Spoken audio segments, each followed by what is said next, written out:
पोती नाबालिग नहीं थी, बहकावे में केस किया।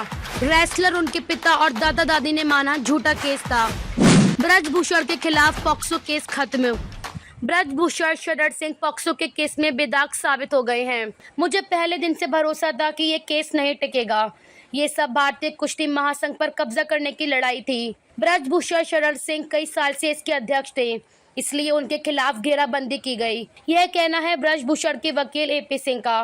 दिल्ली के पटियाला हाउस कोर्ट ने 26 मई को बीजेपी नेता और पूर्व सांसद ब्रजभूषण शरद सिंह के खिलाफ पॉक्सो का केस बंद कर दिया। दिल्ली पुलिस ने 15 जून 2023 को इस मामले में क्लोजर रिपोर्ट दाखिल की थी। हरियाणा के रोहतक में रहने वाली रेसलर ने सेक्सुअल हैरेसमेंट के आरोप लगाए थे, लेकिन बाद में इसे वापस ले लिया। 2 साल बाद पॉक्सो का केस बंद होने पर एपी सिंह कहते हैं कि दूसरा केस भी कोर्ट में नहीं टिक पाएगा। ये तो छेड़छाड़ जैसे मामूली आरोपों के हैं।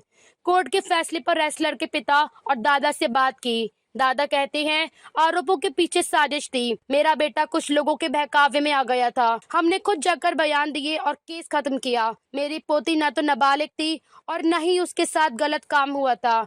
वे आरोप लगाते हैं कि पूरी साजिश के पीछे विनेश फोगाट थी। आरोप लगाने वाली रेसलर ने सीधे सुप्रीम कोर्ट में याचिका लगाई।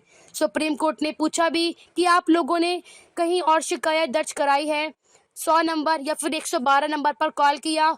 ये घटनाएं हो रही थी, तब कहीं शिकायत दर्ज हुई थी। शिकायत करने वाली पहलवान इंटरनेशनल लेवल की थी। उनकी बात रखते हुए कोर्ट ने एफआईआर दर्ज करने के निर्देश दिए। सवाल यहीं से उठा कि बिना थाने गए सीधे सुप्रीम कोर्ट जाने का मकसद क्या था? केस दर्ज होने के बाद से ही नाबालिग रेसलर की उम्र सवालों में थी। दैनिक भास्कर ने 2023 जून में इस पर स्टोरी की थी। हमने नाबालिग लड़की के दादा दादी से रेसलर की उम्र पर बात की। दोनों ने साफ कहा बच्चे बालिग है। वो 22 फरवरी 2024 को रोहतक के कमलेश फोगाट हॉस्पिटल में पैदा हुई थी। अभी 19 साल 3 महीने की है। मेरी पोती के साथ हुई घटना मार्च 2022 की बताई जा रही है। उस वक्त भी वो 18 साल 1 महीने की थी। रेसलर के पिता बात करने को तैयार नहीं थे।